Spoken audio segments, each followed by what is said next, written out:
तो भाई लोगों स्मैकडाउन की शुरुआत होती है रे मिस्टीरियो और सैंतोस एस्कोबार से, क्योंकि शो के ऊपर पहला ही इन दोनों का मैच होता है Santos Escobar versus Rey Mysterio. और भाई कमाल का मैच हमें देखने को मिलता है, लेकिन भाई रे मिस्टीरियो इसमें 2 बार रोप्स से फिसलते हुए नजर आते हैं। तो भाई शायद रे मिस्टीरियो को रिंग रश हो चुका है, एक नहीं भाई 2 बार वो फिसलते हैं इस मैच में रोप से भाई। लेकिन एंड में जब रे मिस्टीरियो सैंतोस को रिंग के अंदर ले जाते हैं और जब खुद रिंग के अंदर आ रहे होते हैं तो रोप से जो है मूव लगाने की कोशिश करते हैं, लेकिन पीछे से एक बंदा उनके पैर खींच लेता है और वो बंदा रे मिस्टीरियो का ही मास्क पहन कर आता है। और वो बंदा कोई और नहीं, हम सब जानते हैं कि वो कौन है, जिसके इंटरप्शन की वजह से, हाँ भाई ये बंदा डोमिनिक मिस्टीरियो है और इसके इंटरप्शन की वजह से यहाँ पर रे मिस्टीरियो को एक 619 चखने को मिलती है। और उसके बाद सैंतोस एस्कोबार अपना खुद का फिनिशर लगाकर इस मैच को पिन करके जीत जाते हैं। तो भाई Dominik Mysterio versus Rey Mysterio का ओरिजिनली जो प्लान था रेसलमेनिया 40 के लिए, पहले ये ओरिजिनली प्लान था कि Rey Mysterio versus Dominik Mysterio का ही मैच होगा, एक रीमैच रेसलमेनिया में,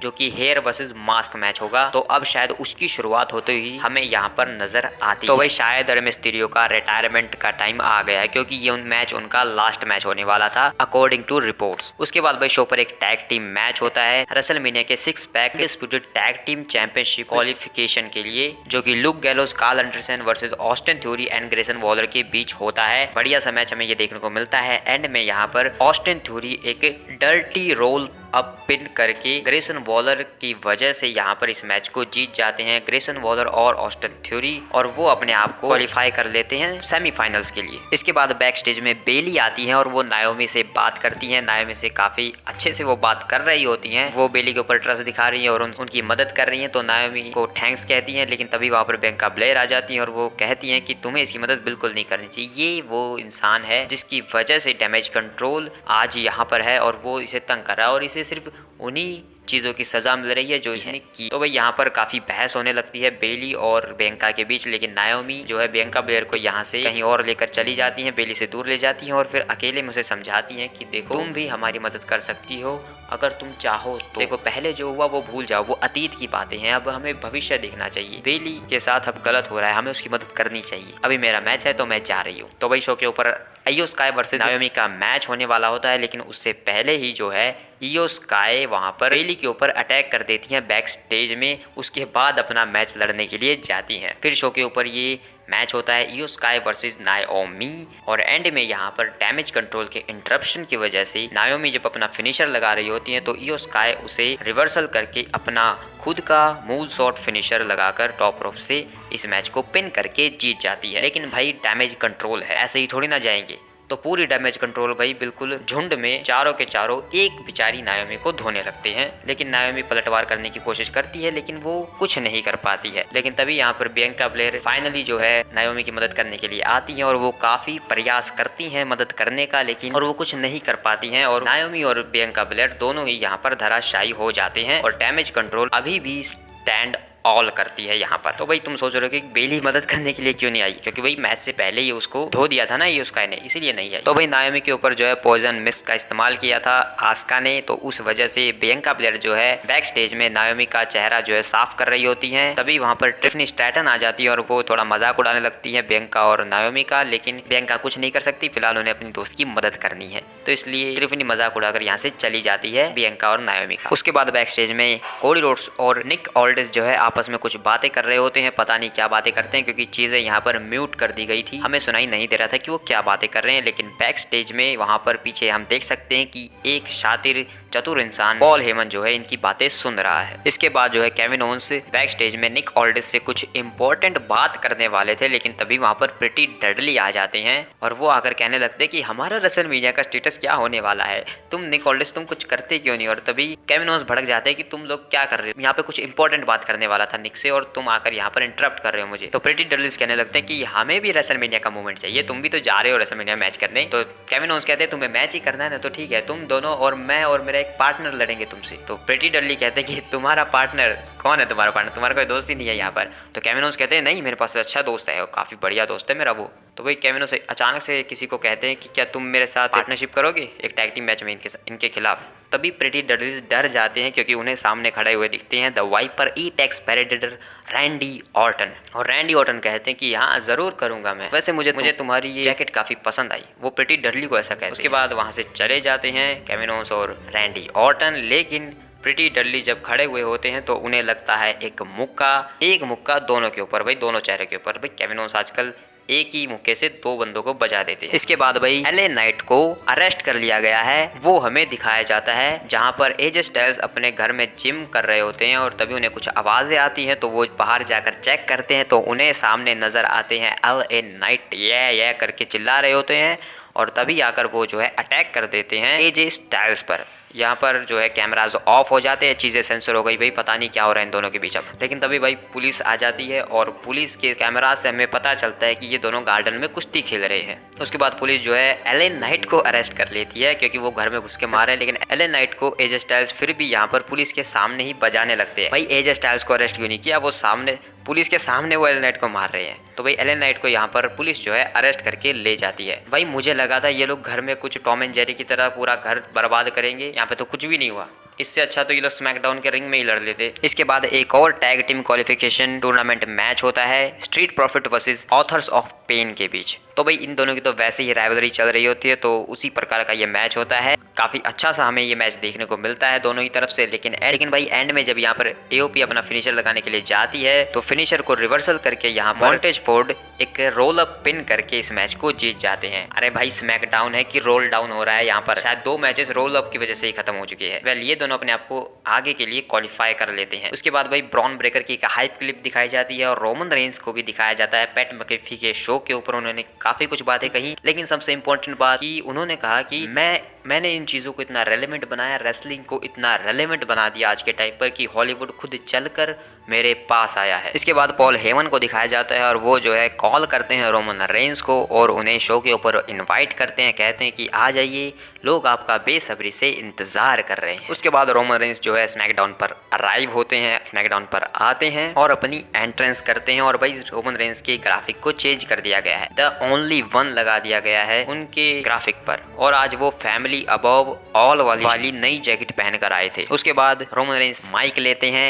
तो रोमन रेंस कहते हैं कि वाइस मैन ने एक वादा किया था और ट्राइबल चीफ ने वो वादा निभाया है। ट्राइबल चीफ यहाँ पर अकेला आया है और पॉल हेमन जो है वो तो एक वाइस मैन है, उससे कोई खतरा नहीं है तो किसी को भी। तो कोडी अब तुम बाहर आ सकते हो और तुम सब तब तक के लिए मुझे एक्नॉलेज करो। तो सब लोग भाई एक्नॉलेज करते हैं रोमन रेंस को। उसके बाद कोडी रोड्स को जो है स्क्रीन के ऊपर दिखाया जाता है कि वो आ रहे हैं। उसके बाद वो अरीना में अपनी एंट्रेंस करते हैं। उसके बाद रोमन रेंस कहते हैं कि तो मैंने अपने शब्दों का मान रखा है और मैं अकेला यहाँ पर आया हूँ, तुम्हारा क्या है। तो कोडी रोड्स भी कहते हैं अगर तुम अकेले आए हो तो मैं भी अकेला ही आया हूँ। इसके बाद रोमन रेंस जो है पॉल हेमन को कहते हैं कि तुमने इसके ऊपर काफी भरोसा किया था और ये अकेला ही आया है। और कोडी रोड्स तुम तो सच में बहुत बड़े बेवकूफ हो, मतलब मुझे तुम बहुत बड़े बेवकूफ लगते हो। तुम देखो आजकल क्या करते हो, तुम अपने दिल से सोचते हो, दिमाग से नहीं। जरा दिमाग से सोचो, तुमने पिछले कुछ हफ्तों में किया क्या है। तुमने मेरे छोटे भाई पर भरोसा किया है, सेथ रॉलिंस। सोचो जब तुम मुश्किल में होते हो तो सेथ कहाँ पर होता है, क्या वो ट्रैफिक में फंसा होता है। तुम उस पर भरोसा भी कैसे कर सकते हो। और सेथ ने क्या कहा था, वो तुम्हारी शील्ड बनेगा